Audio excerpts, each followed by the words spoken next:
what you're meant to do, your intuition actually tells you. It's not telling you that this is the easiest path. It's just telling you this is your path. Namaste and welcome to Music Mehfil India. Our guest today is percussionist, composer, educator and innovator Viveick Rajagopalan. What it means to break free of stereotypes, to sustain, educate, innovate and make incredible music in the process of connecting deeply via music. This is a conversation not to be missed. From the Davids to the Goliaths, from loners to the tribes, these are the stories of music from India.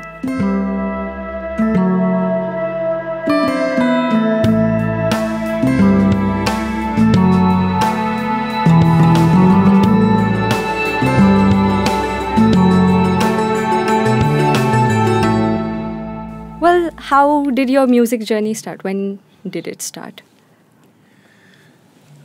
Like most South Indian families, I think, it was very simple, because my father used to go for all these bhajans that would happen during Ram Navami or some Saturdays.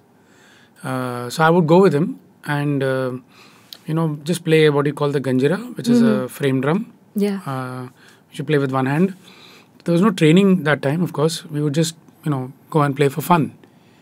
I think it was around 8 or 9 years when I was that age is when I formally started learning mridangam. How did you pick mridangam?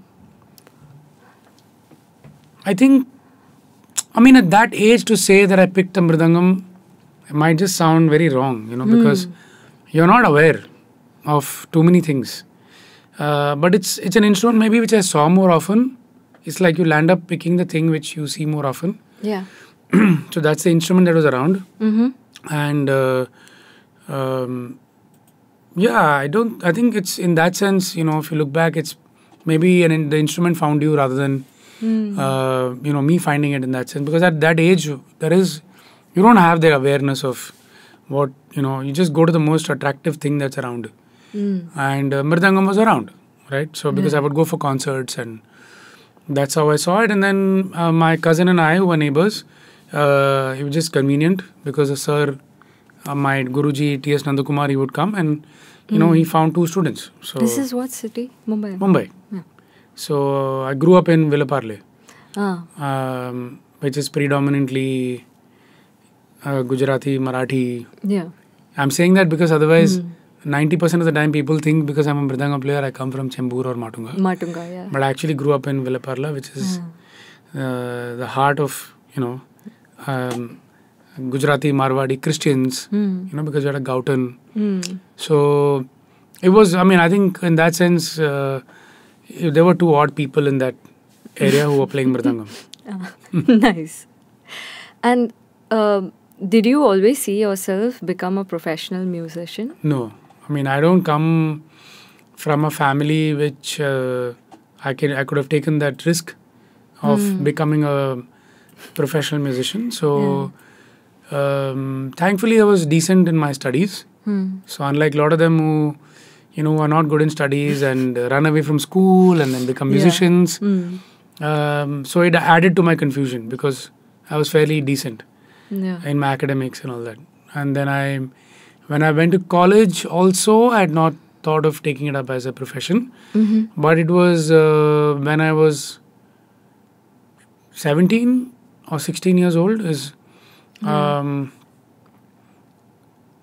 actually did my first jingle. Oh. Yeah, I think I was 15 or 16 that time when I did my first jingle for my friend Casey Loy. They used to have a trio called Alan, Loy and JD. They were like 3 composers. So, and Loy had come for my mridangam arangetram. So then, and his sister and my sister go to school together. Went to school together. Yeah.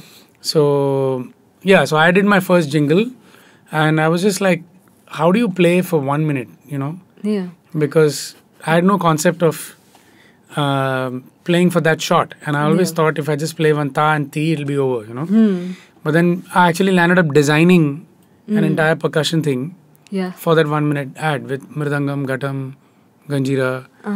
And then when I was 17 is when I did my first concert with Lucky Ali and with this band called Divya. Okay. When I went to Bangkok to play at the Jazz Festival. So, but again, I mean, that was not something that I thought I will do professionally, you know. I had the exposure, I was playing, it was all great, you know.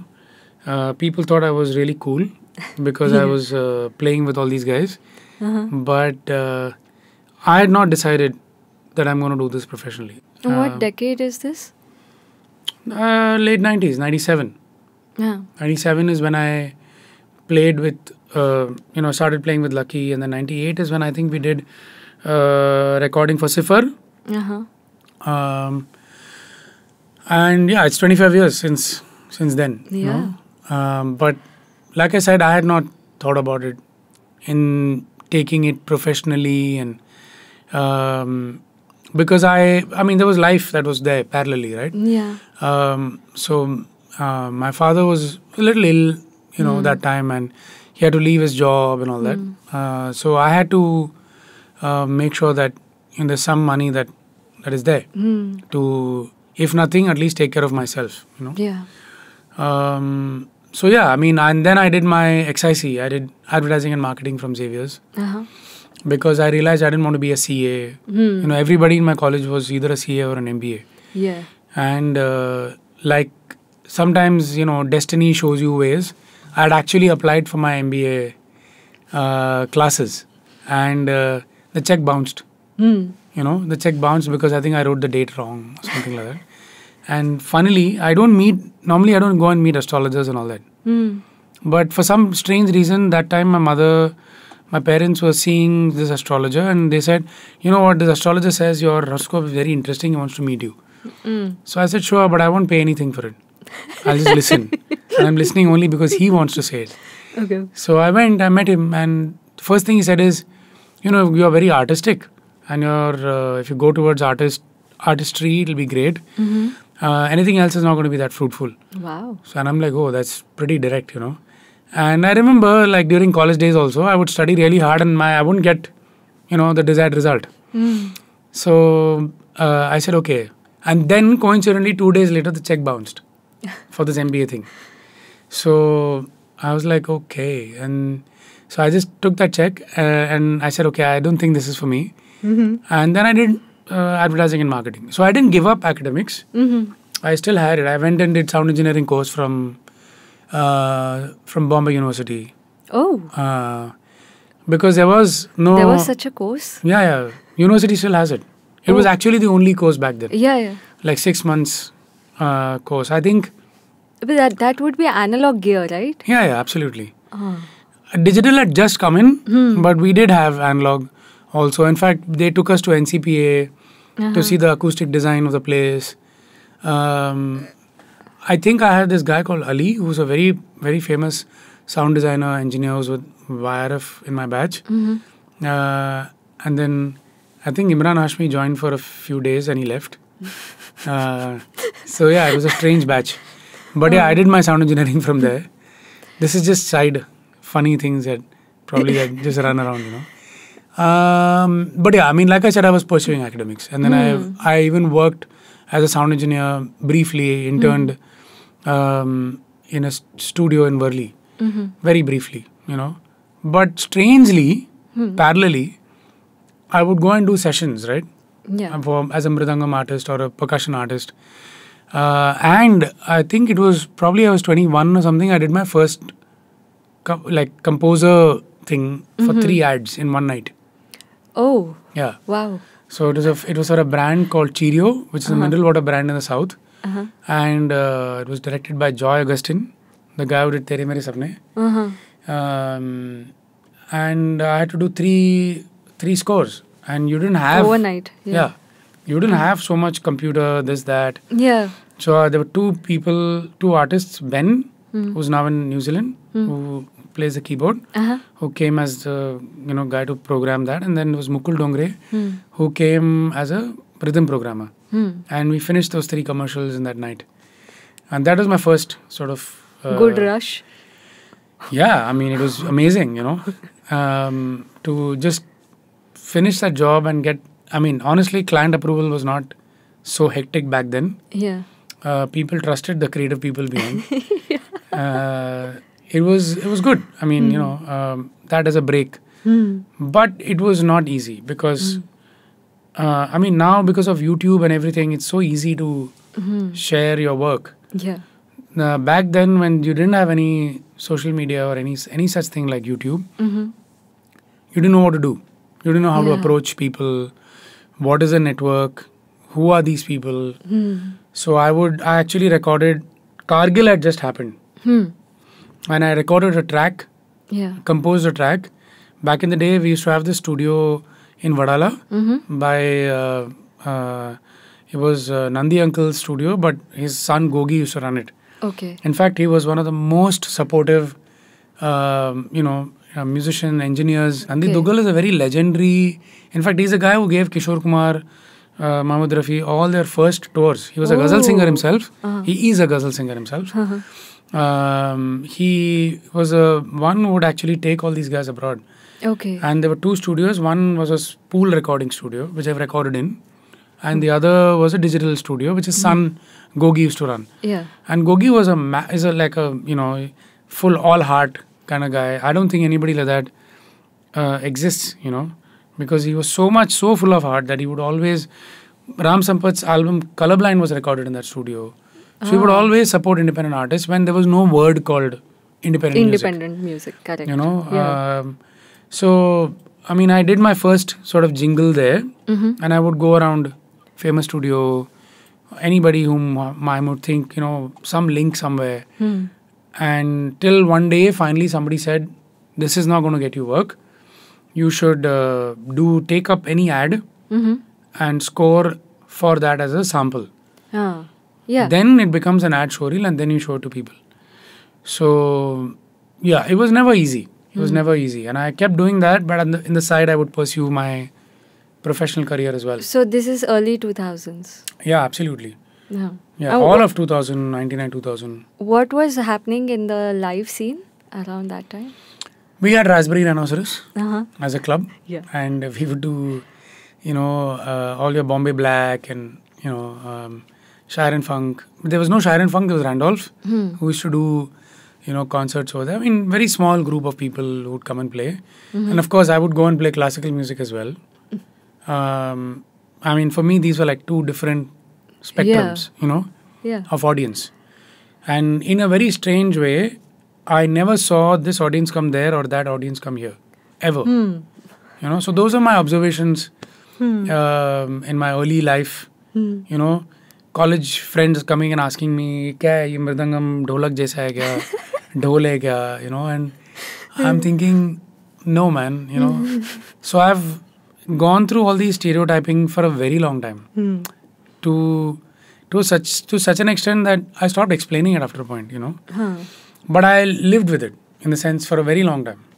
And I'm saying this because everything later what I did actually was because of all this. These typical stereotyping. If you're a mridangam player, and you're a South Indian, then you can't, like, how are you a composer?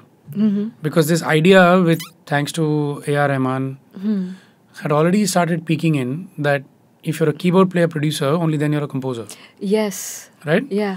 So, I mean, of course he's a legend, but with everything, it's not his fault. But this started coming in. Yeah. Right? This idea.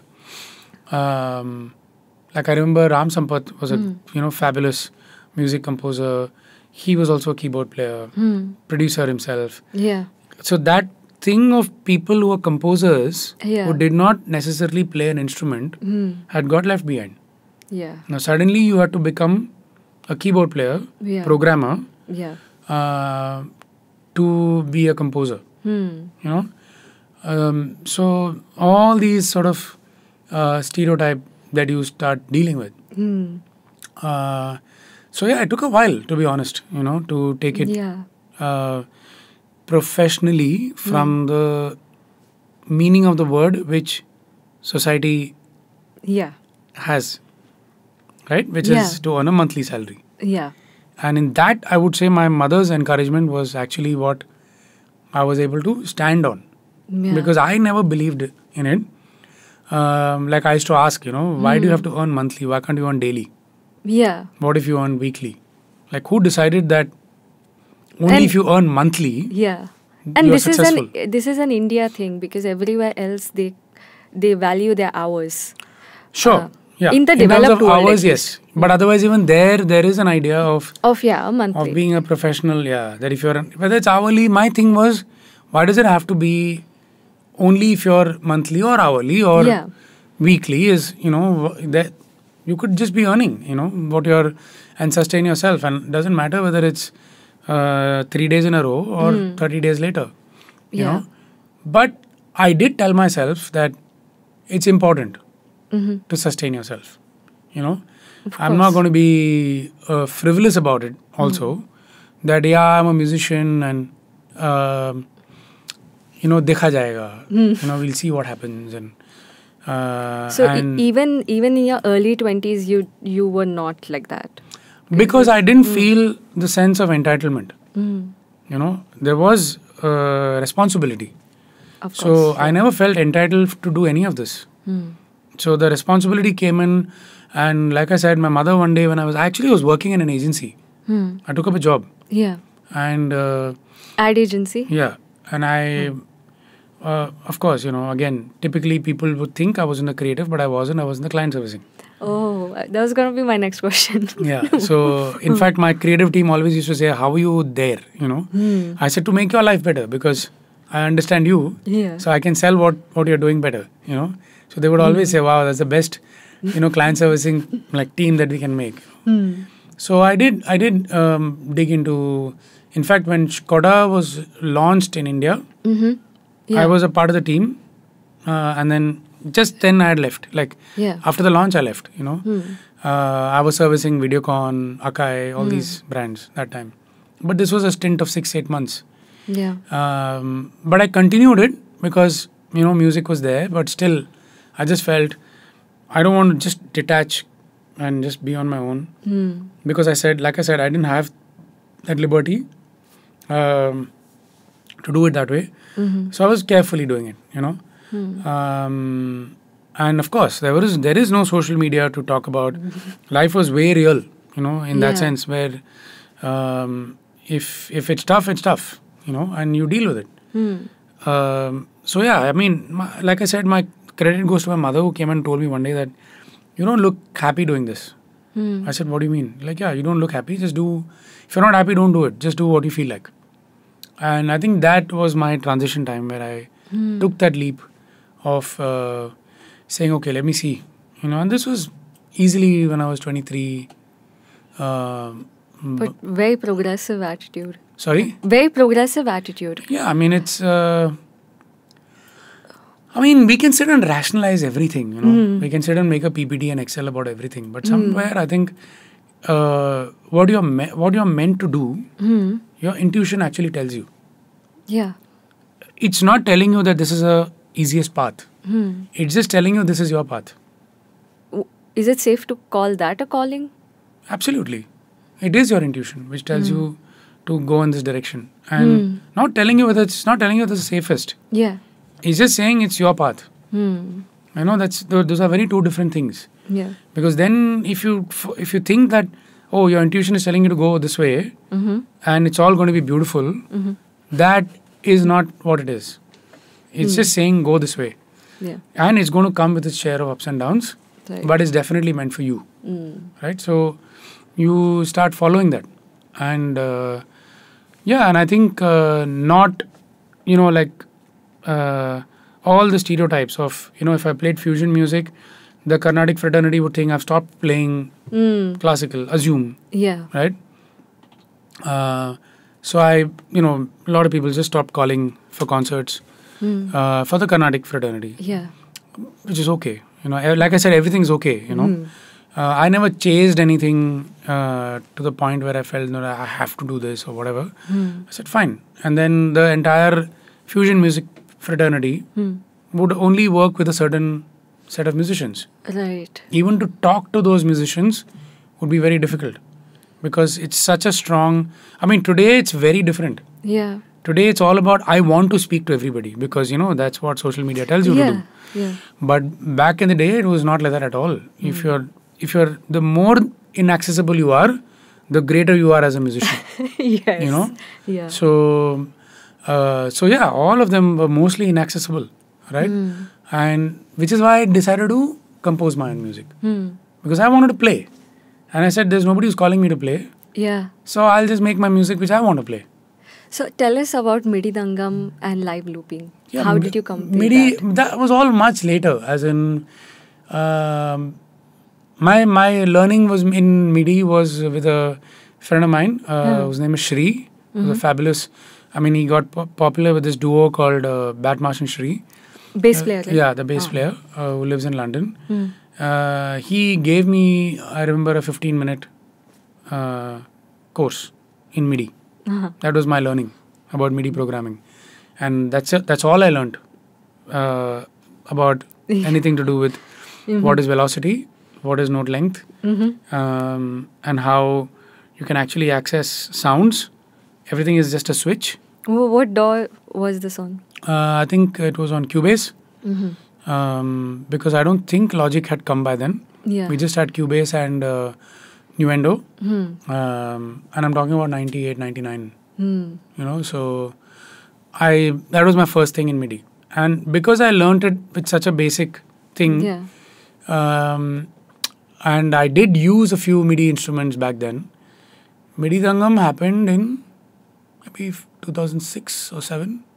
That's still pretty early. Yeah. I mean, I've had it for very long. I just couldn't. The prototype was developed. So the route for that inspiration was, I would see keyboard players using MIDI instruments. Guitar players using MIDI instruments, and then you had the rhythm ones which were vertical. Yeah. Right. And nothing sideways. Either you had to be a conga player or a tabla player maybe to play those instruments like your hand sonic or wave drum and all that. But nothing that captured, like if you actually see the design of a MIDI keyboard, it's designed to the piano player or a keyboard player. Correct. Here you are saying, I'm going to start using the hand sonic because the instrument is that way. Yeah. Instead of the instrument becoming what is Correct. my natural way of playing. Yeah. Like a guitar MIDI is how a guitar player plays. Yes. Right? Yeah. So that was my point of like saying that why can't we have a MIDI mridangam? Because it's not just for the mridangam player. If you see India, the percussion is sideways. It's all double-sided. Yeah. Dholak, Naal, Pakhavaj, they're all double-sided instruments. Yeah. And there was nothing that was catering to that community. Right? From the folk instrument to the classical instrument, you had everybody playing double-sided, drums. Yeah. That's how I started designing it. And because it just, and the B part to this is that the minute you engage with something like a MIDI, it is engagement, right? You engage with something, it's an instrument. Yeah. The creative output of it is actually very different. Yeah. Which is what I noticed when I was programming on keyboard versus, I did learn my piano, I did my Trinity College, all that I did. You've done Trinity grades? Yeah, just up till 2, second grade, and then I just left it. Yeah. Then I did a little bit of learning on jazz theory and all that. And then, so I figured that, okay, this is, even though I played, I would still want something that engages me in a different way, so that the creative output is different. So what I would play on the MIDI mridangam, the beats or anything that would come out was very different. Yeah. I've had several conversations on this. I've not had anybody develop this further for me. In fact, even last year somebody came and it didn't like, it's still at a prototype stage. It's not a finished product yet. What remains to be done? Finishing, as in everything that needs to be, like I still have it's the wood of the mridangam, which you don't need. Yeah. Right? Because it's it's a MIDI instrument. We are not using resonance anymore. So that the texture on the right and left side, making sure that triggers are of great quality. All that needs to be done. But I haven't found anybody, because that's engineering part and I'm not good at that. So, okay, let's talk about Konnakol. Sure. Okay, so for the uninitiated, what is Konnakol?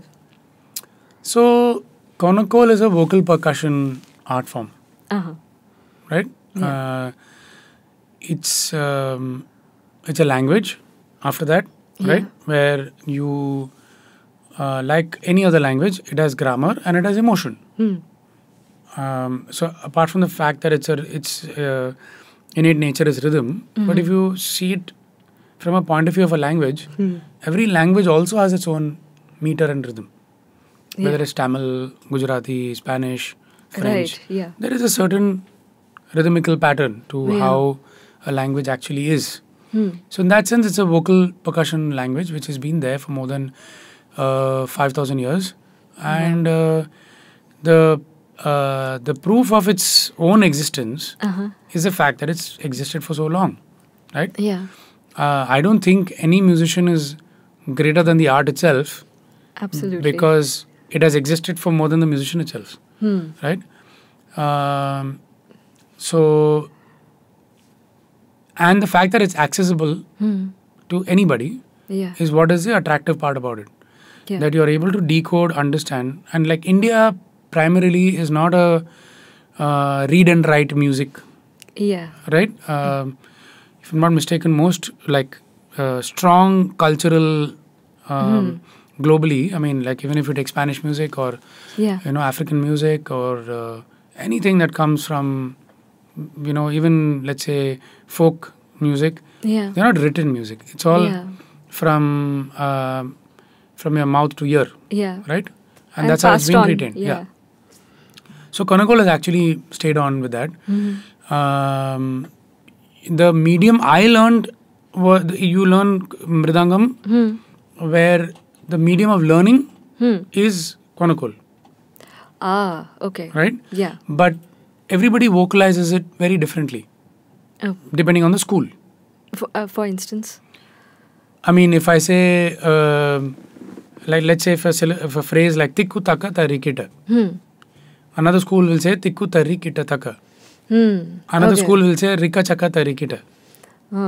So there are very different sounds that people actually use, because it was used in the context of teaching the instrument. And this is both North and South India? No. South India. In the North, it's called Padant. So, and it's largely all tabla schools. I mean, all gharanas. The language is the same. Whereas here, every school has a different language. In fact, the dance, the way they say Natwangam and do Konnakol is also very different. Because it's for the dance. And the style of saying is also very different. Having said that, like, if I have to put it this way in context, everything you do in Konnakol may not necessarily sound good on mridangam, and vice versa. Correct. So you have to orchestrate it to that. Versus in tabla, because it's syllable to sound, it largely is like, I mean, I would say both have pros and cons, because here you are able to, I'm able to communicate as a tabla player to another tabla player. If I say,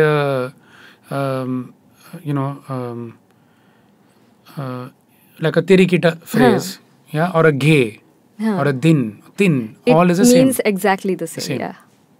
Right, so it's easy. But here, if I meet a friend who's a mridangam player from another school, I have to understand what he's saying. So there is because his fingering to what he's saying might be different. So interpretation will be different.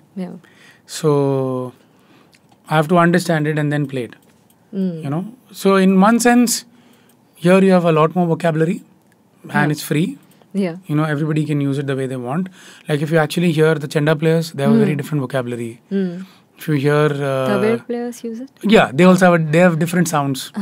you know, like they'll say, you know, like they use a word called kirra, right? So kirra, they'll say because it has that sound there. So, you know, to play kirra, tata kita kirra, they'll have that, you can do that there.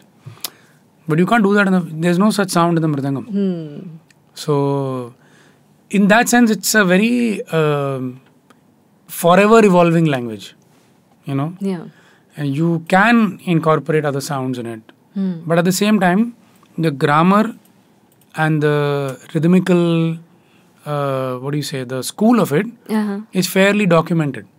Like you normally follow what Natya Shastra has written, Bharat Muni is written in Natya Shastra. That's the tala structure, you know, the ideas of yati, which are like visual ideas of rhythm. All that is very common in the way largely South Indian percussion is learnt. So how is the use of Konnakol in today's music in India? How is it evolving? You are a big part of that evolution.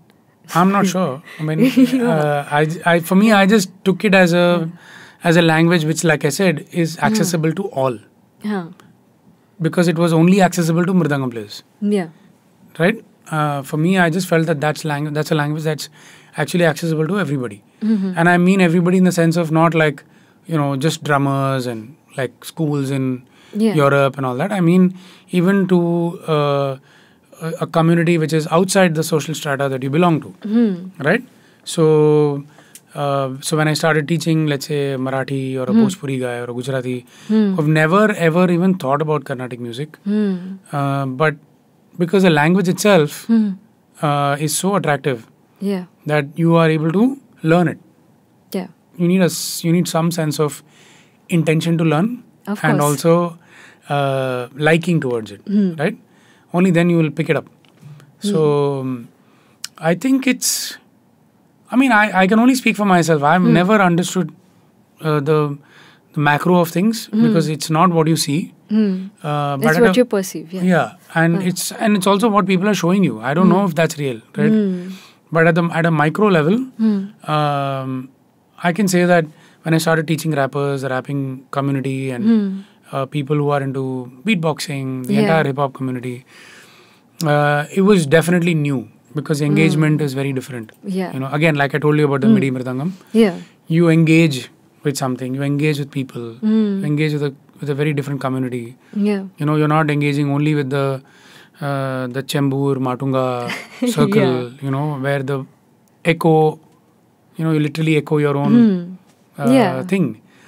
So, and I had never taught. So, it was very new for me as how do I teach? So there was no book to say, this is how you teach rappers. So how do you approach teaching? Just took it easy. As in, I would just... So for me, that environment again, like, you know, when you produce, you create an environment. Or when you play, you need an environment. So I chose the park as an environment. Yeah. Right? So that's where we would meet, hang out for almost 2 hours every Sunday. And have conversations and then teach. And then... I had to it also developed a lot of patience in me. Because the way I learned was very different. Yeah. And of course, you know, as even my Guruji, when he says his stories, he also learned very differently. Yeah. But in all this, the only common thread was patience. Yeah. From the teacher. You know, just went exponentially higher. Yeah. Because the student's patience went down. Right, So somebody had to cover up. Like my teacher, he learned in the Guru Shishya Parampara, where he would hang out with his Guruji. Yeah. And, you know, it's not like, oh, Saturday, 1 p.m. You would get to learn one of the days when you don't know. Yeah. Sometimes you're learning for 4 hours. Sometimes you're just doing chores. Yeah. Right? But in our case, it was every Saturday that my teacher would come and learn. And teach us. But we had to be on top of that every Saturday thing, where we had to make sure that we've come back not saying, aaj time nahi mila, I couldn't do it, you know, I had a fever. Homework. I had homework. None of that. You know, we had to just play, you know, and there my sir used to make sure that only if we said it right, he would allow us to play it. So that's where this habit of saying the Konnakol right started. Which is also saying that if you're able to construct this, whether it is rap or anything, if you understand construction, you are able to do anything, whether you're a drummer or a pianist or a rapper. It just allows you to construct it in a good way, And somewhere I think that combination of knowing what is construction and knowing what's abstract is very important. You don't choose abstract because it's convenient. Yeah, of course. And say I'll do anything. So that line when I started teaching the rappers was sort of also taught that yes, you should choose words, but are you choosing these words because you don't have a choice of another word? Because it's not sounding right. Yeah, are you forcing it to fit? Yeah. One is forcing it to fit, one is a choice of words just doesn't sound right. So, like for instance, you'll never see Hindi songs which has Surya as their, they'll also say Suraj. Yeah. Because it's poetically Correct. singable, right? Yeah. You might see Surya as maybe a Sanskrit usage or, right? But the government written language is never used in music. Also, and then now you're talking about also the language of, the hoods in that sense, which they call, where you're not even talking proper Hindi or proper Marathi. It's Mumbai, So which is okay. But even then, even if you're using slang words, is there a way to use it poetically? Is there? So this whole concept of, which is a very deep-rooted thing, which is intention, is what I started inculcating in them. That whatever you're doing, you need to understand for yourself why you're doing it and what's your intention. Because everything you're putting out is basis of that intention. Yeah. So if your intention is to say, I need 1,000 followers, then that be what it is, Yeah. But if your intention is anything else, so you are that choice, that knowing that intention is very important. And even when you do Konnakol, you have to say it with that. Because it's like I said, it's emotion. Yeah. You just don't say taka takita taka demi takita. It just sounds like throwing marbles at somebody. Yeah. Right? That emotion is very important. Yeah. Is that how Dhom Project came about? Absolutely. That is the root of it, those conversations. And because I'd already done an album, I'd done enough of production work so all that culminated for me. Stereotyping, mridangam cannot be done here. Mridangam has to be, it's a percussion instrument. So it'll be along with drums, bass, harmonies, guitar, and then there will be one mridangam which will just sound like one teeny little thing. Yeah. So, and because I, knew what production is, I just decided, so it had multi-layers. One is the Konnakol part. Yeah. The other part is my own, let's say, if I may choose the word angst that I had already gone through. Yeah. So in that sense, there was a community of rappers who had their own angst, and I had my own, but it worked, right? So it's not what people think it is. It's not like I came up with this, Carnataka hip hop, and like I've heard people say, oh, it's very natural. No, it wasn't, because that's not what it is. What it manifested is very different for you, but for me, it's very deep. One, like I told you, engagement with community. Yeah. Right? I didn't get access to musicians. I couldn't meet the people whom I wanted to meet. Yeah. So I had to be an open source in that sense. Yeah. So my connection with people, with youngsters was very different. Yeah. I wanted to be an open source, So that is also Dhom. Yeah. Right? Those conversations are Dhom. It's Teaching Konnakol is Dhom. I've noticed good educators try to give to the next generation what they did not have. I mean, forget education. I'm not even going into calling it anything. I'm saying as a community, as an artistic community, it's important that you allow engagement. With, if you've reached a place, right? Yeah. You've spent 20 years. You put out you let people have that conversation at least with you. I'm not saying you need to be an educator, I need to be a teacher. No. Yeah. I might go 2 hours to someone's, if someone's called or whatever. That engagement is important. Like I went to Amravati where there is hardly anything. Yeah. But I had a 2-hour engagement with them. Right? Given a choice, I'll go more often. But that's the thing I'm talking about. So when you, and this is nothing to do with artists, it's a human thing. I've not even, I don't even call myself an educator in that sense. But I'm just saying it's a very basic human thing because we don't have corporate structures. Yeah. Because there's no MBA. I learned from my VP, my boss was great, or my boss was an idiot, or whatever, right? Yeah. I had some mentor in so-and-so, he was a director of this company. Yeah. So that corporate structure is designed where there is engagement. Yeah. But as a musician, when you're sitting in your room, Yeah. you don't know who to engage with. They may not necessarily be your friends. Yeah. Right? But you still need another kind of engagement because there is no corporate structure. There's no school. That's why we have schools. Yeah. If you ask me, not because it's going to make you something. Because there is engagement there. Yeah. And human beings, gravitate towards coming together, being together. Right. But that can be done without schools also. Yeah. You just need to be an open source.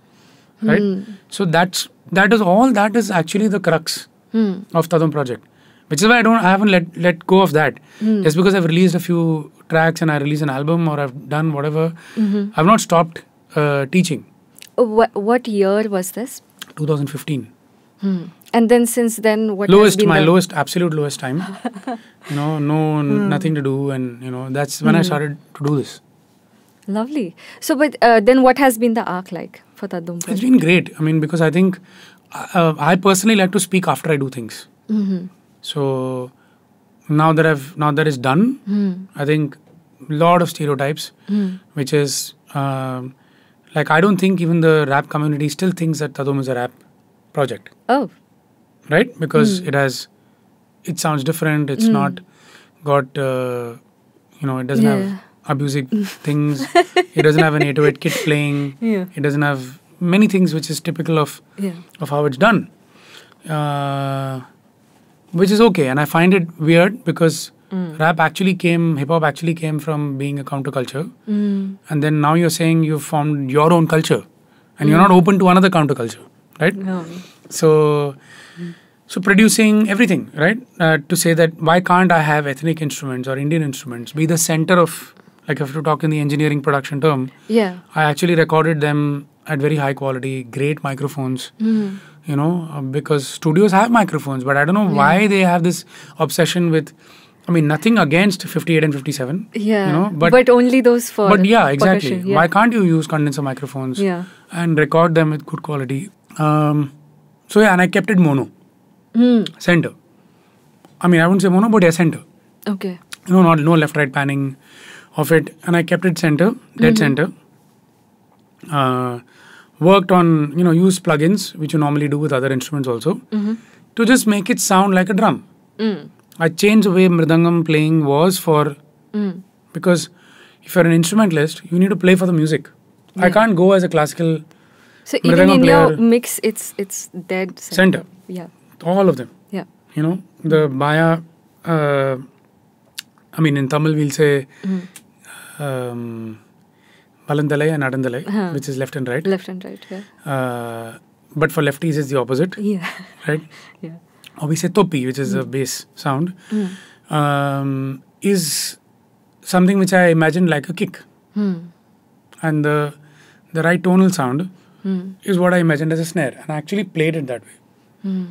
So I resisted myself from playing very fast phrases, which is what you use for classical music. Yeah. Here I don't need it. So I had to literally hold my hand, to play those beats.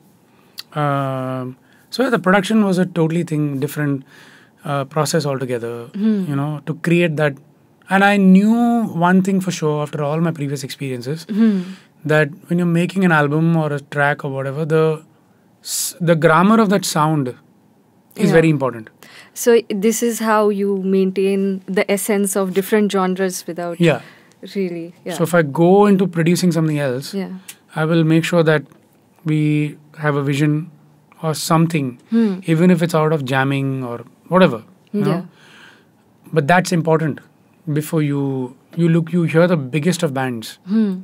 Beatles sounded like Beatles. Yeah. Right? If you listen to Meshuggah, they sounded like Meshuggah. Yeah.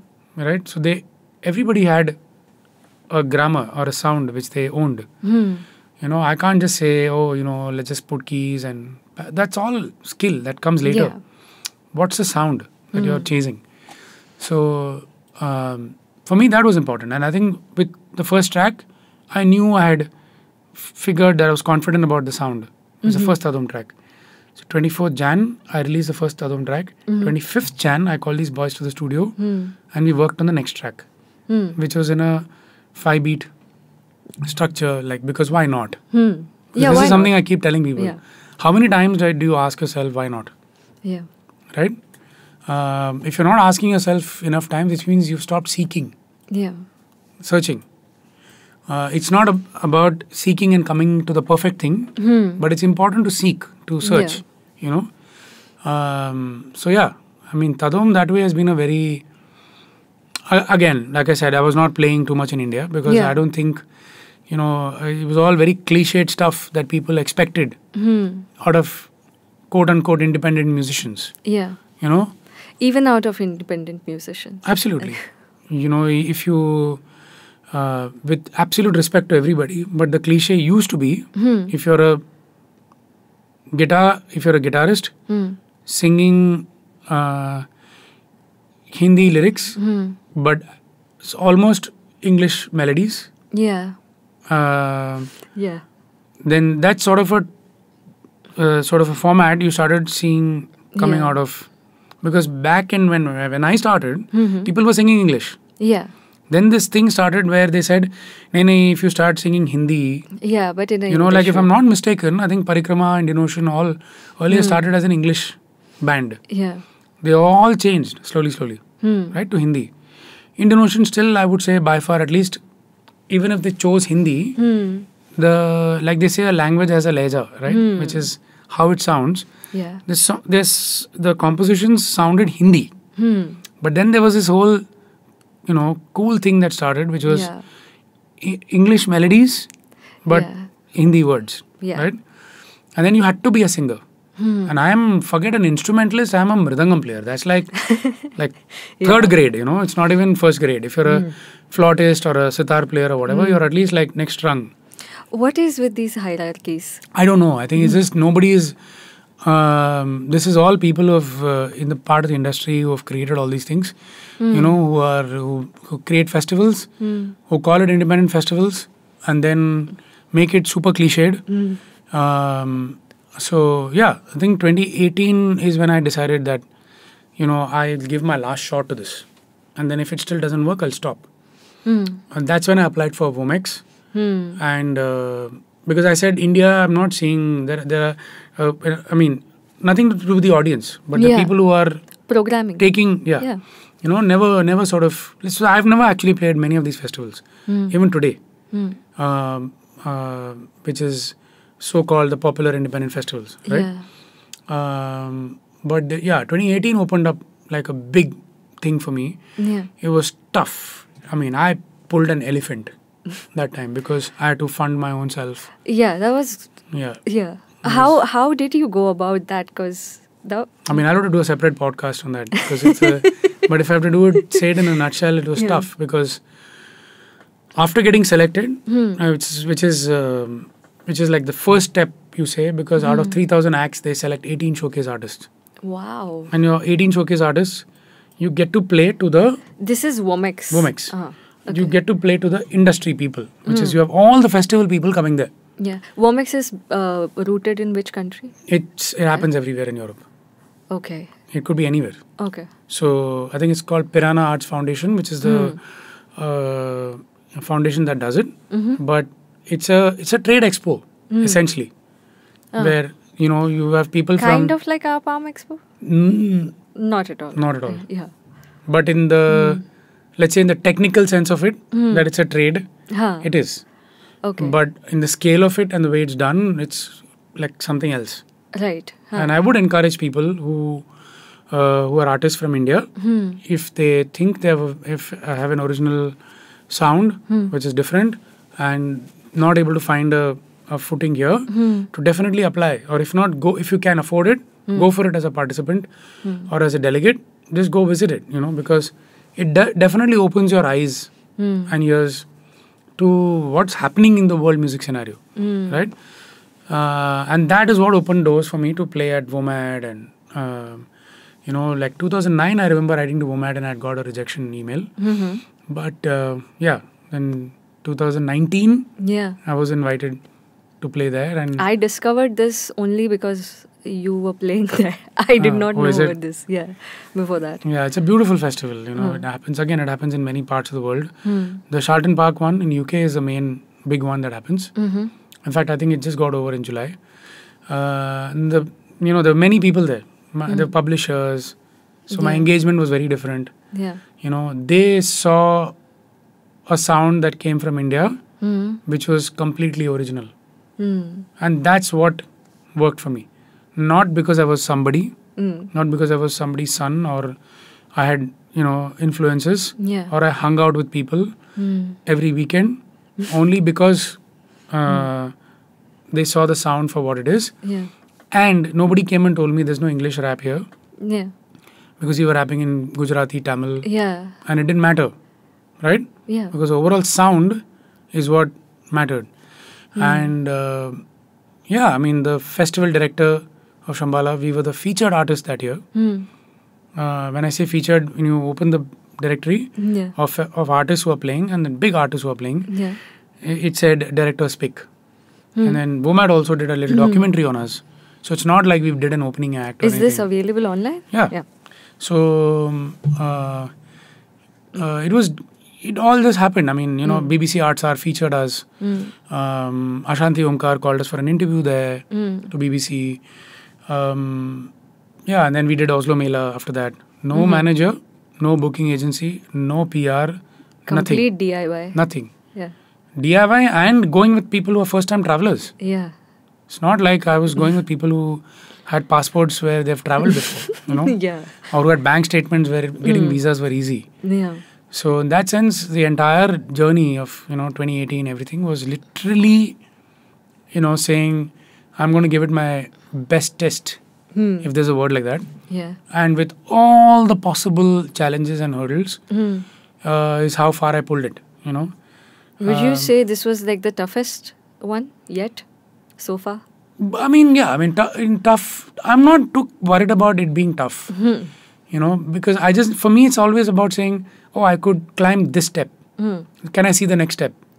And if I get the next step, somebody somewhere comes and holds a hand and pulls you there. But your willingness to climb should be there. Absolutely. Right? I can't say, I'm not going to climb. And then so some really crazy things happened actually that time as to how I was able to climb and just walk that way, with this whole, with Tadom especially. And Gully Boy happened, again, I don't know anybody in the film fraternity, but it was only because of the sound. So my only learning and only sharing that I will always have is just work on your craft. Just believe. If you think something's not working, don't blame it on anything. Like, don't blame it on any festival, anything, because that's very small. Yeah. The easiest is to say, let me just work on my craft, because the rest will happen. Last year, then after I released the Get Up and Dance thing, we did all the possible festivals, and right from family to festivals, the entire gamut. So once you break this thing of of the fact that you have a sound which is there is no second or copy of Tadom, right, or sounding like. It's fine. You might have few concerts, but that's okay. You still have you're still serving a dish which is completely original and yours, right? For all its shortcomings and what it's good for, you own it 100%. So I think for me that is, and now I've started growing the community. I did a gig with the Dhol Tasha. Yeah. You know, How was that? Where are these artists from? from Dombivli. And I'd met them for a recording session long back. And it was for a corporate event, which was for, ironically, it was for content creators, Okay. which Meta was doing. And it was for people who were like maybe 10K plus, I don't know, followers. I've still not reached 5K. So it was actually for that community. Okay. And I was the only odd, completely out of, you know. But you're naturally a little quiet on social media, yes? I have ridiculous amount of posts, but they're all my work. I use my Instagram as my own storing mechanism to go back and look what I've done. You know, I have not used it to build. The only thing I can say is, even if I have whatever 4K or whatever followers, there are a reasonable amount of them who follow for the work that I'm doing and not because I'm chasing dogs or eating bhelpuri somewhere. You know, because they come for my gigs. Yeah. That's what I mean as a matrix. You know. So yeah, Meta happened, and that's when I was asked whether I would work. I could do so. Then I did this get up and dance track with some 33 drummers. You know, from Dombivli, or let's say representing Maharashtra, to Chenda players, Kachi Dhol players, Punjabi Dhol players, all of them. And I did this one track. Companies really like this diversity wala tracks. Like at every occasion. I don't know. Yeah. I just did it because for me, working with drummers and engaging with them is what is more, potent. Yeah. Versus just coming and playing. I know I can do that. It's not a problem. And they'll all play. Yeah. But my pre-engagement with them was what is more gratifying. You know, like before the concert. Conversations. You know, we had like almost like a 6-hour time. And that's when all of us, you know, had... Total how many on stage? 33. So we all... everybody spoke. You know, amongst ourselves. It's like a big green room that we had. And we all had... That's a conversation that I remember. Because that's a conversation that translated on stage. They played with intent. They played with heart. Yeah. You know, we had constructed something. Everybody was playing a part. It's not like you play this, you play a solo. No. We all played together. You know. That went on, and I was, wanted to do a show with just Dhol Tasha and Tadom. Yeah. And that's how I did the Royal Opera House concert. Yeah. Again, 50 hours of engagement. Practice, rehearsals. How many people now? So in Tadom, in the Dhol Tasha thing, I just kept it very small. So there was 2 Dhol, 2 girl Dhol players. Yeah. Fabulous energy. Yeah. And I see a lot of girl Dhol players around, and they're amazing. You know. But I got to engage with these 2. But even in the procession, the Dhol section is almost entirely female. I haven't seen so much, but I know there's a fair amount of them. And, there's some crazy amount of people in Dombivli especially. So... the 2 Dhol players, 1 Tasha, 1 Janj, and the rest of us is the same. You know, and again, breaking a cliche of having the mridangam to play with the dhol, that sound itself. Yeah. Not just doing jamming. You know, not just saying I'll do tarikita and you do trrr, not that, but engaging, learning, right, and playing to something. So Tadom became an excuse. You know, saying okay, this is something we'll work as a structure. This sounds like quite the logistical thing to pull off. It is. It was. The jams, and then, as you said, 50 hours before. Yeah, because I had to go to, only I think 2 rehearsals we had, one in Borivali and one in my place where they didn't get the instruments. But other time I had to go to, Thane. Big enough space, yeah. Yeah. I had to go to Thane. That is still okay, manageable.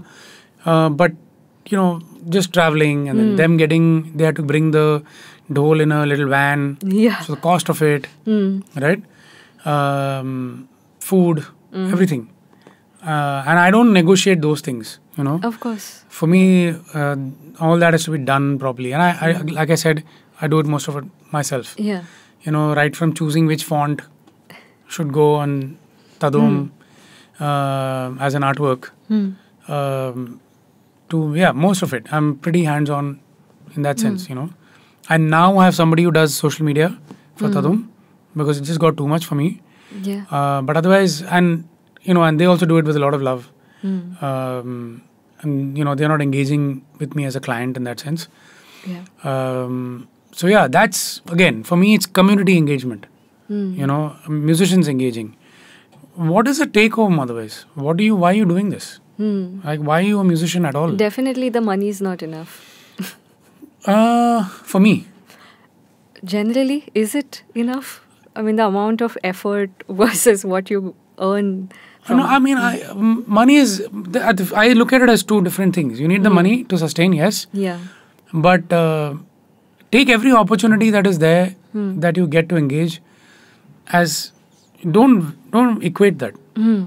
Whether you're getting paid 10 rupees or 10,000 rupees, don't let go of an opportunity to engage with musicians of not necessarily your kind, right? Because there's always so much to learn. Yeah. And to me, it's the most humbling and ego-checking sort of process all the time, because it's very easy to, for artists or musicians, I just need to do one concert and have 10 people coming and say, wow, man, you're awesome. To spend the rest of the night feeling you've arrived. It's silly because you can only be grateful for that, because it's like saying, you cooked food today and it was tasty and you feel grateful that they all loved it. Yeah. But then the next day is different. You just need to wake up and go do your, farming like you do, and do your riyaz, do your practice, do your work regularly. That's your job actually. Yeah. The job is not just going and playing gigs. The job is this. So for whoever you think is asking what do you do, right? Like everybody, like today we are accepting the fact that homemakers are a very essential part of, a life, like a family life. Yeah. And there are so many conversations around it. Yeah. Right? Yeah. You don't, the whole reductive mentality.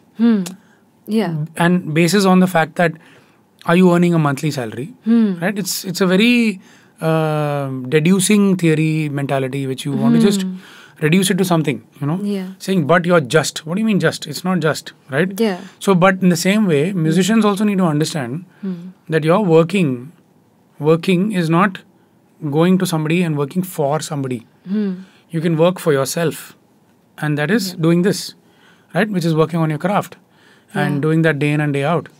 That's your job, actually. Yeah. The other is just, where you go and play and perform.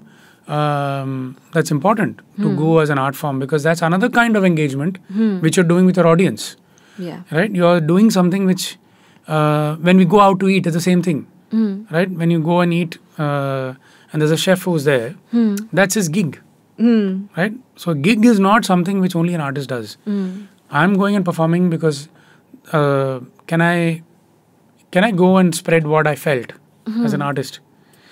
Can I just be in that room and, I know to play, so let's just go and play and see if I can share some joy with, or vulnerability or sadness or whatever emotion you want to, with a group of people.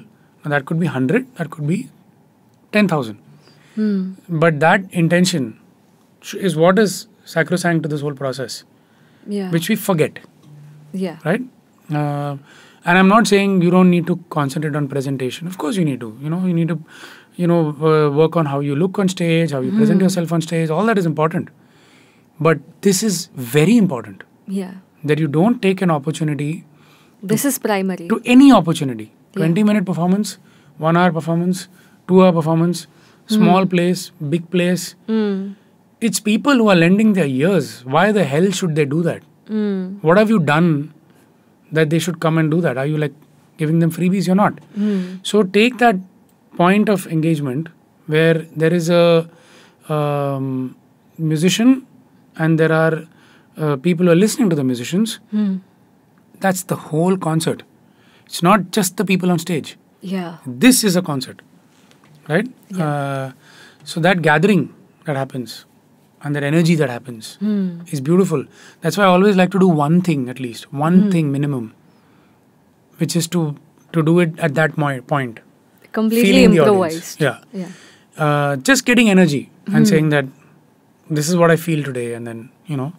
So how much ever, like Tadom is fairly constructed in that sense, because that's the only way I could see everybody will feel secure. Right? I can't come with my 20-year experience and make the musicians who are with me, I'm like, you know, like show that I'm greater or smaller or those dynamics don't work. So I constructed in a way where everybody feels their job is secure and we are all doing that job. No one's bigger or smaller, you know. So that's how the construct is. But having said that, I do keep pushing them also, saying, okay, this is boring now. You know, we've done this like 10 times. What new can you do? You know, there is room for this. You can change this. So keep pushing, you know, to say that let's just do something different.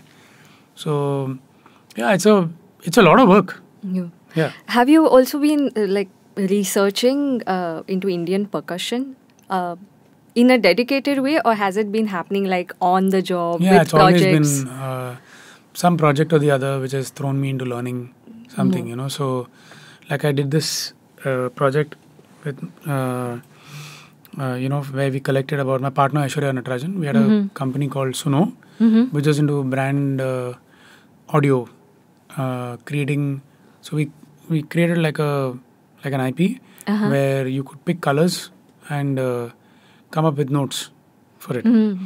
So we did about like 2-3 years of work with that. So, and in that there was a company which wanted state-wise music. You know, so when a page opens, you actually get a sense of what are the sounds that you hear in that state. It got shunned thanks to demonetization. But that is a time where we sort of recorded and sampled close to 217, 220 samples. Whoa. Just in India. And all unique, one from the other, different.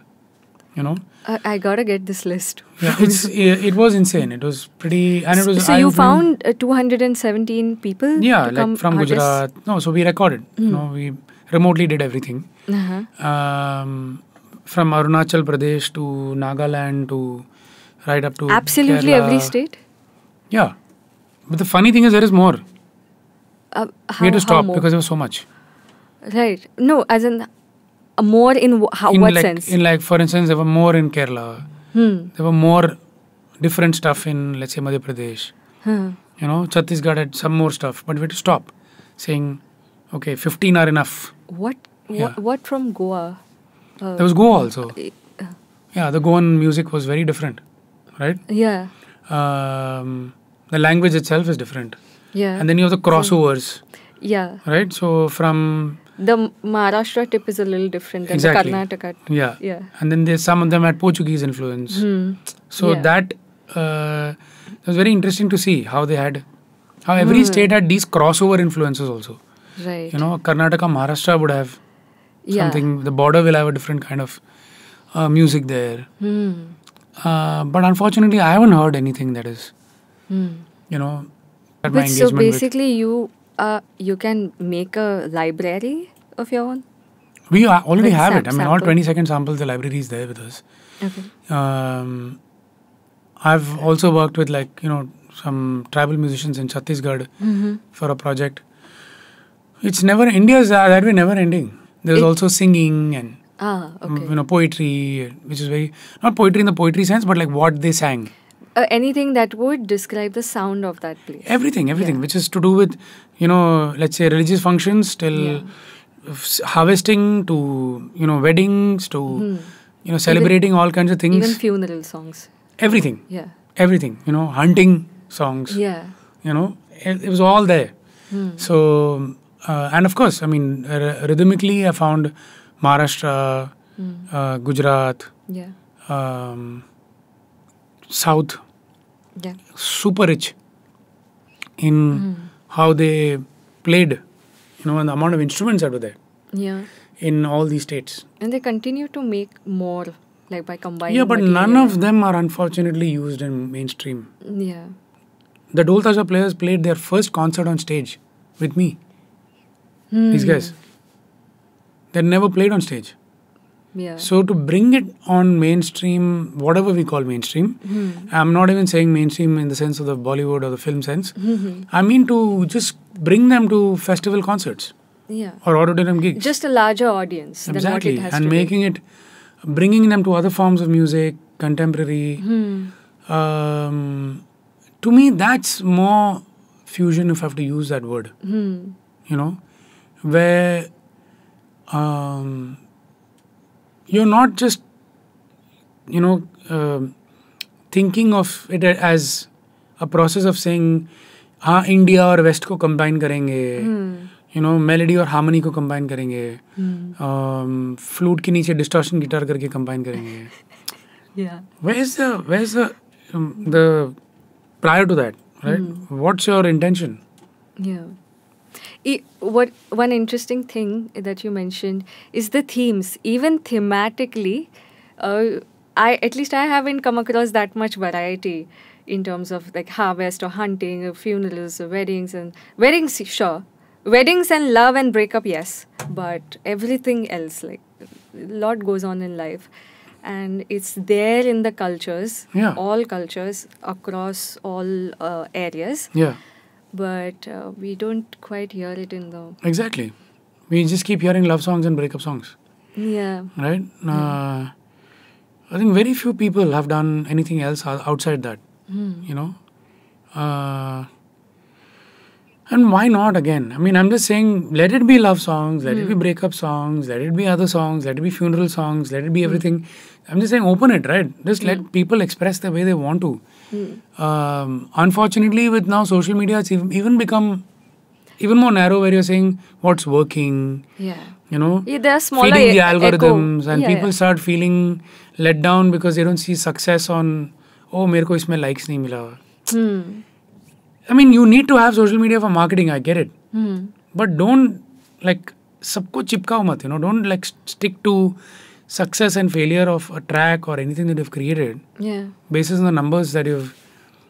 It's becoming harder to beat because now even casting calls have that whoever we are casting as a voice gotta have like 10K, 20K followers. Yeah. On Instagram. It'll see, all these things will change, but I'm largely optimistic because anything that comes new will come with its own pain and then it will also die down. Because what's real is always what... I remember late 90s, when the synthesizer and all that came in, samplers and, they would say, string people, live musicians are going to be out of job. They did for some time, but now they've come back. Yeah. Right? So future is not something that is permanent in that sense. When we say future is AI, now nobody is going to be... It's not that. It'll come with its pain. It'll drive it for sure. Yeah. There will be some loss.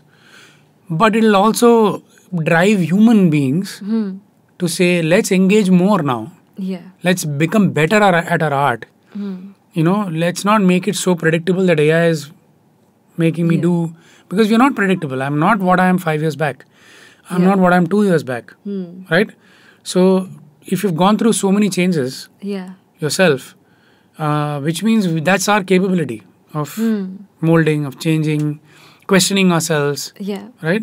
So, I personally feel that AI will replace a few things. It'll make it more efficient maybe in some things where our thing is not needed. But then we should also become better and better at what we are doing. So it's part of our evolution story. Absolutely. Yeah. Absolutely. So, in that sense, I'm very optimistic, in the sense that, yes, I did go through a period of stereotyping, but now there is a period where people are also welcoming, right? I just had to do my job. I didn't have to bother about marketing, PR, or what's currently trending and all that. I just had to do what I had to do and what I was chasing intuitively. If I believed that this mango is going to be the best mango, chose the right seed, put it all with love and intention. And why would I not? There could be a few, mangoes, but why would I not have the fruit, right? Yeah. That belief needs to be there. And that belief comes from, have you started it? If you're going to fake it to yourself, then that's a separate thing. But that how you started with is your intention. Yeah. That intention is what is manifest. If you said, oh, I need the most number of mangoes, well, it'll come maybe once, but it might not last. Because your intention was just many mangoes. Quantity. So it gave it to you all, and then next season is gone. Right? Right. What has composing to brief taught you? And what's your experience been like working commercially?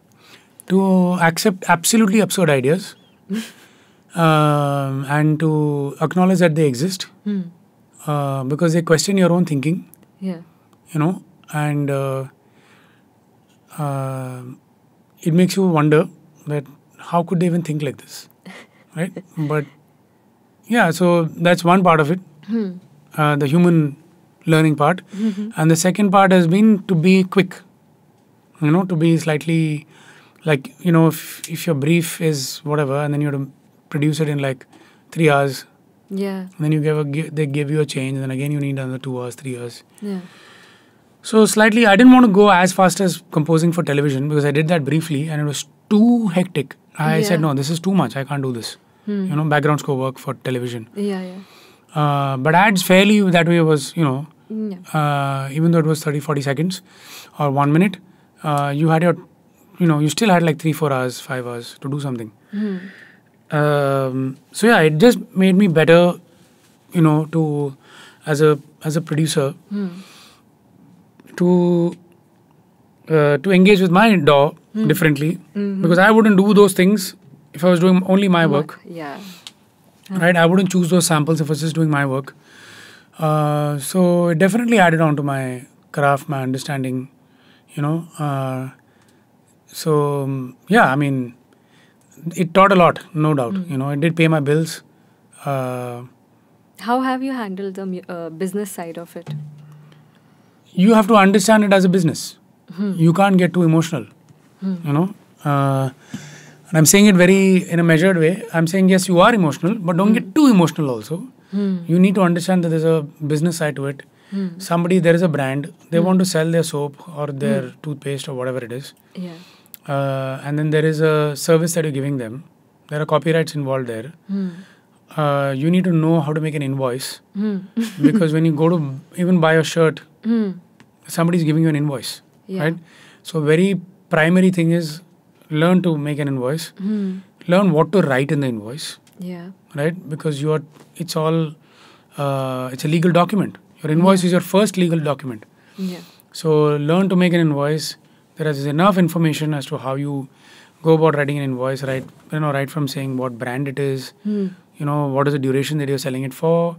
Are you selling your house or are you renting the house? Right? Yeah. So you need to understand that because it's you have all those rights that you're trading with. And anything you do, do it knowingly. Like even if you're renting your house at the price of what it should be sold at, just make sure you're knowing and doing it. Yeah. The realization later is sometimes frustrating, that you didn't know it. So currently, I think, like I said, from my time, I had no idea about, first time I saw in 2003 when I was recording for, it was a live concert in Sweden with a band called Ragatronics, where they came and they said, here is 100 euros because we're recording 5 minutes of your gig to broadcast. And we're just taking this 5-minute broadcasting right. So this is 100 euros each for every artist. And I'm talking 2003. Yeah. And I'm thinking, what is this even? Then, of course, 2007-8, when I did my first album, is when I understood the entire process of publishing, copyright, mechanical rights, performing rights, all that comes to it. It was much difficult to learn about these things back then. Absolutely. Yeah. And it was only through conversations, Again, my conversations were with my friends like Shri, who were not here, So he was at PRS UK functions quite differently than IPRS. So that, I think, that learning made me.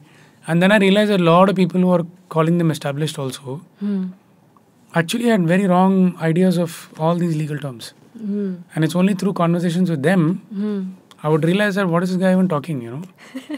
So I've done like since 2011, 12 maybe, a lot of small workshops. People would invite me to talk. Not that I was a lawyer. I still hire a lawyer.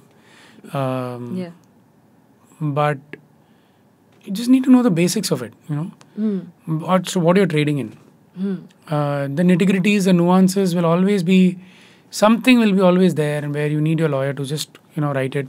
Because anyways, the legal language is damn confusing. They'll write an active voice, passive voice, in all kinds of voice. And then you're actually reading the same line thrice sometimes. Yeah.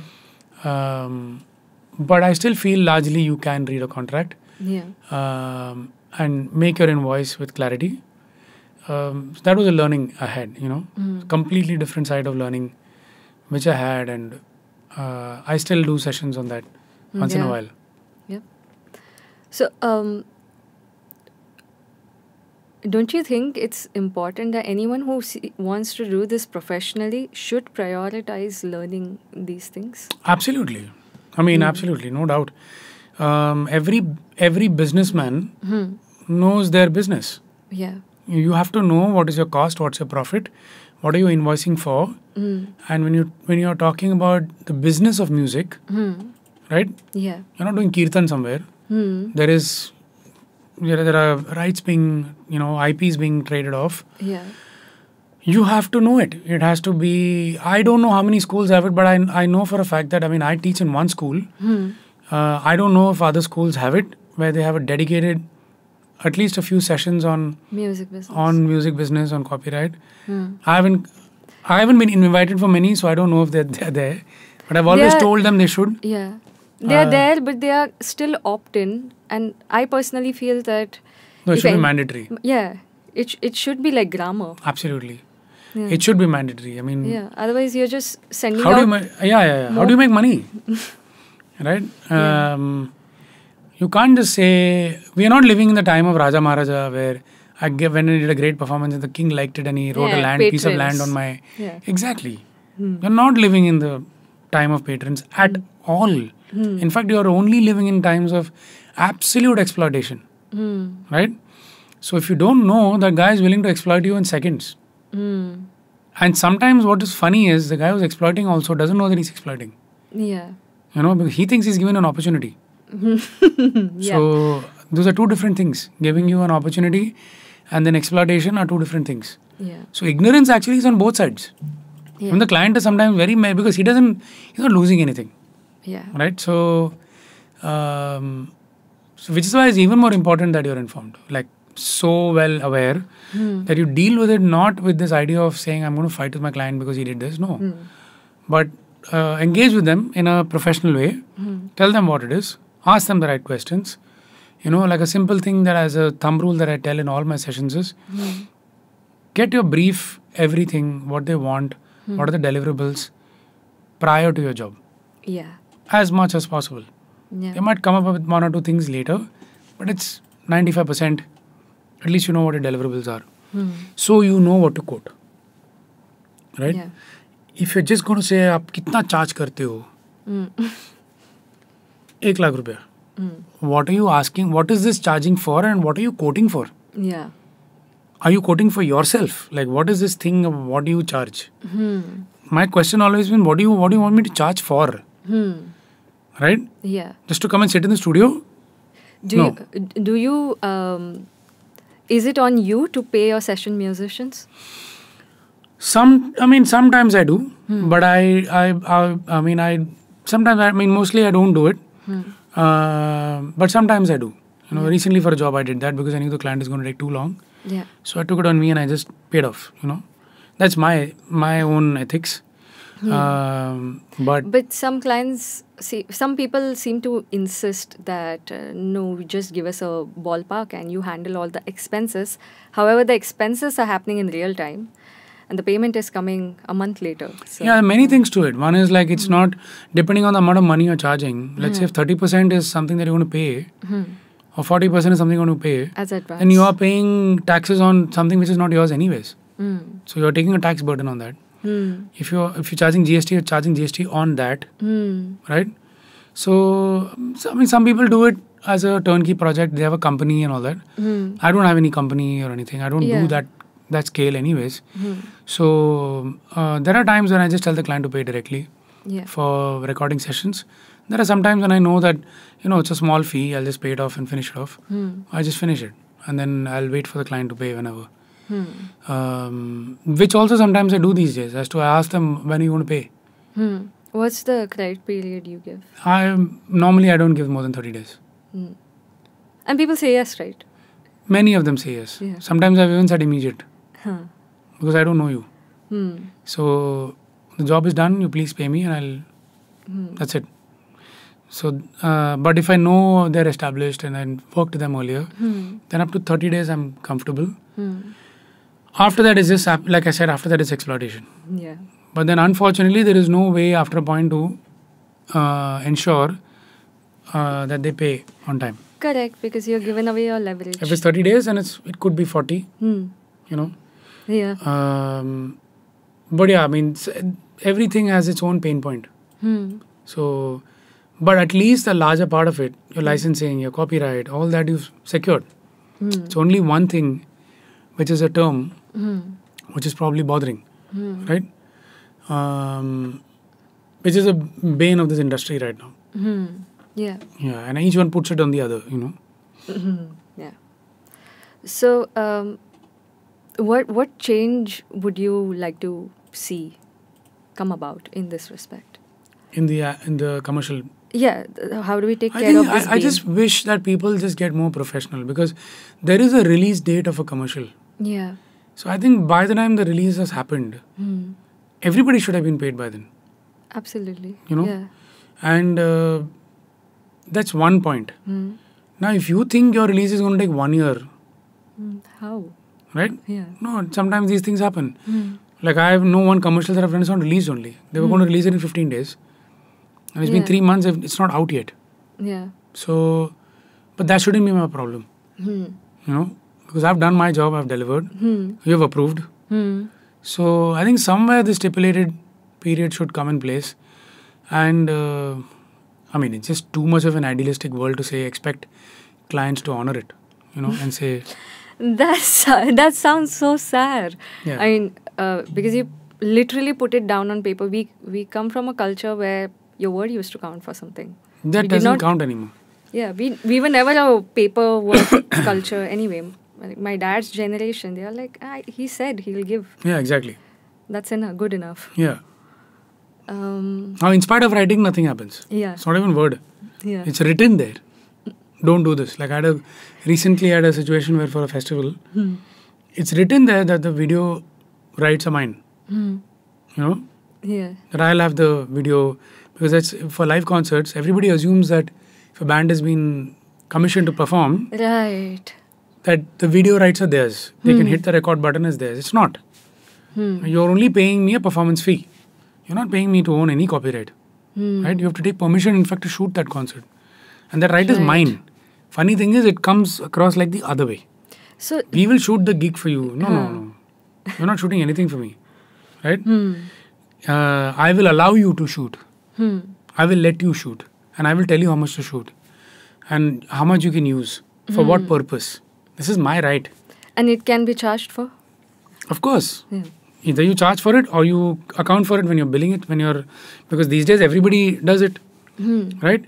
So it was very funny. They called me, when I called them for the footage, they said, you need to, we have a very special rate for artists, to own the video. Like special rate for artists. So I just copy-pasted the conversation that I had before, sent it to them, and 24 hours later they said, sorry, there's been a miscommunication, we'll send you the footage. There's no question of a special rate, right? Because it's mine. Yeah. It's not yours. You want to use it for marketing, you use it. But everything else over there is the right on that performance is mine. But this understanding is unfortunately lacking on both Just ends. have to Google it. Yeah. there's no will.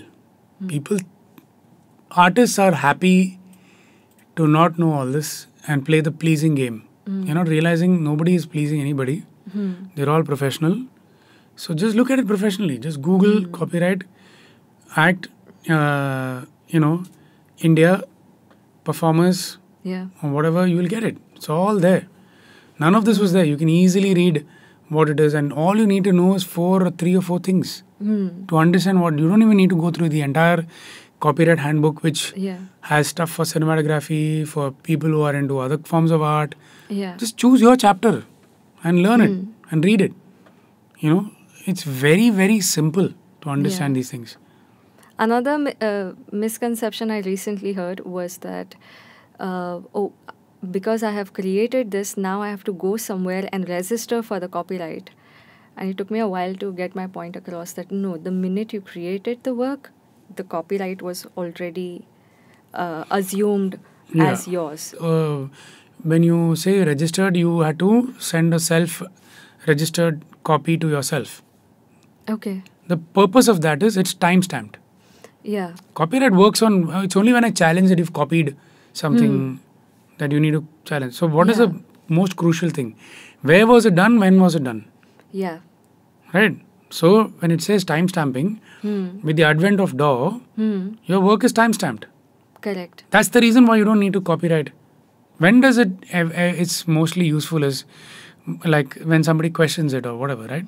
Then the time-stamping, date created. Yeah. If you ever see, the date modified keeps changing. Date opened keeps changing. Correct. But the date created doesn't change. So the date created once is there, anything. Like your phone has timestamped now. Yeah. So you just have to, it's one easy way of saying, proving rather, that this is your copyright. Yeah. Otherwise, I mean, it's, once you get into hierarchies, then you talk about publishing, then it's a whole different... I mean, releasing these days because it's all digital. It's a whole different process. And I mean, you need to do that eventually. To make sure, like, it's like saying I've bought this house, I have papers, documents, everything. That's fine. Yeah. But otherwise, it's not mandatory in that sense to go to a registered body and all that. Right. So, what would you advise your younger self?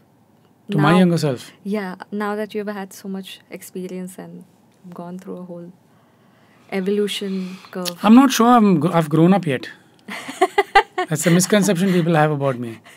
So in my head, I'm still very young. I still do very silly things. I suspect if people grow at all, I think we just age. So I think I have to seek advice even now. To grow up and to do things properly.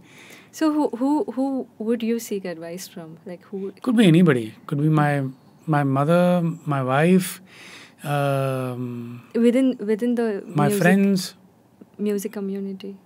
I mean, I have one friend in UK, and now I have friends here. I mean, they will know it whom I'm referring to. Because if I refer to their names, then the others will feel I'm not naming them. But they know, And some of them are, very recent friends whom I've discovered and met. And again, we engage in a very different way. In spite of being musicians, so there are few friends, I would say, whom I do take advice from. And otherwise, I mean, I do, correct myself sometimes because there's no way on earth that anybody is perfect. I have my shortcomings as well. In fact, I tell people sometimes, my friends, that, if I do anything, please, let's have a conversation and I'll try and settle it. Because I'm very emotional that way. I'm super emotional. And I don't like... because, of course, arguments happen, fights can happen. But when I would rather, let go and retain the friendship versus doing any of this, because I feel it's okay, there'll be a solution to something. But I mean, let's see. I'm super, super incorrect in many ways. So I'm learning. It's all the wrong impression that I've given you in the last 1 hour,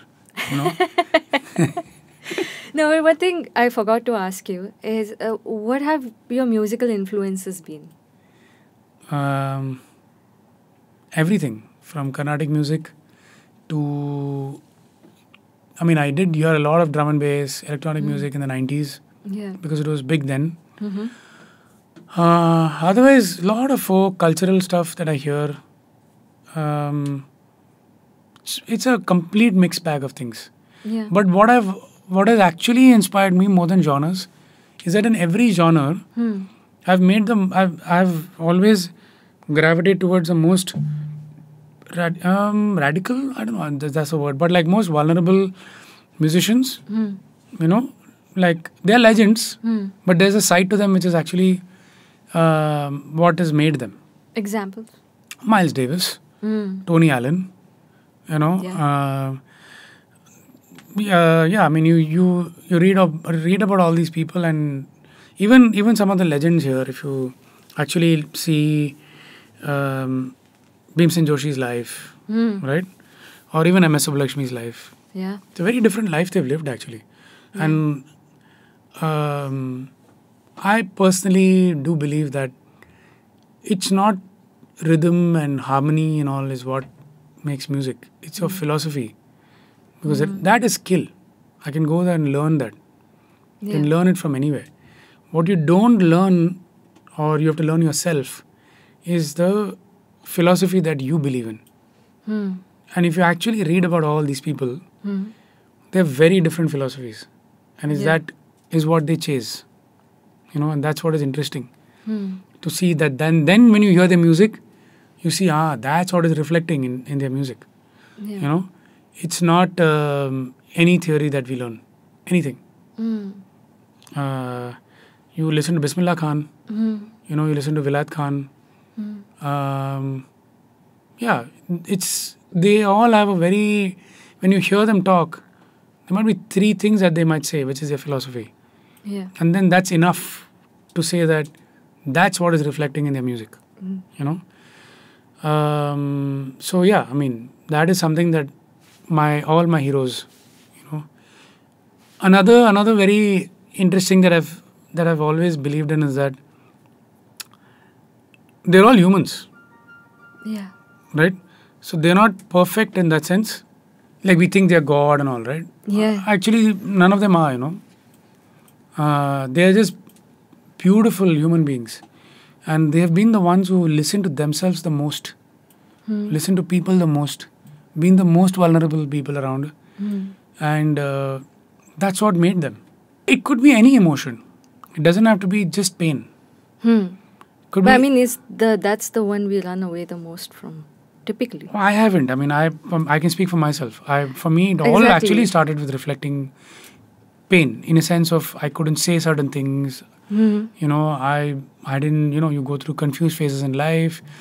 It was the most, you know, toughest times is what I actually reflected in my music. I can't somehow make music when I'm super happy. Join the club. Right? So, but at the same time, it is an emotion. There are times where you want to just do it, play for the sake of it. Definitely, I mean, it's all a process of seeking. You know, so you hear yourself as an emotion, whatever you're going through, and you're reflecting that. I mean, art is something which is used because you can't express something. In Language words. fell short. So it is for that purpose.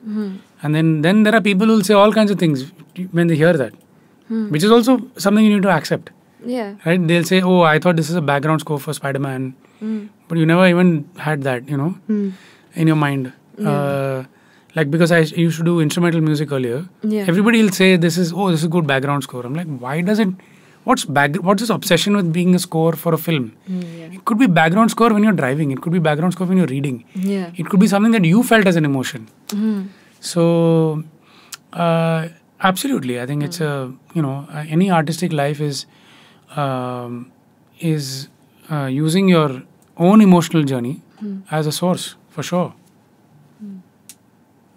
So, parting words for upcoming artists or anyone who wants to do this seriously, or not even professionally, just for life. I mean, I'm still up and coming. So, I'll first put that disclaimer. But at the same time, I mean, it's, if I have to just share, I would just say music for me has been my father, mother, sister, friend, everything. Sometimes has been an alter ego of my own self. It sometimes has been the correct version of myself. Yeah. Sometimes has been the incorrect version of myself. So don't take it just as something that you do in a regimental way. Like when we say the word sadhana and not practice, right? Yeah. Sadhana is sitting with yourself and spending time with yourself. Absolutely, yeah. It's me listening to your breath, right? So if body is your instrument, you're working on your body. But if mridangam, violin, vocal, flute, keyboard, whatever is your instrument, just try to take that joy of spending time with your instrument as much as possible. And for sure, listen to every kind of music. Don't just gravitate towards what you like doing. As a student of music, you should listen to every genre of music. Yeah. That is, I think, something that is missing in this generation, because everything is fed too soon. You become popular doing something, so you just want to keep doing that. So you almost don't listen to. In fact, I remember like two stark examples I can give you.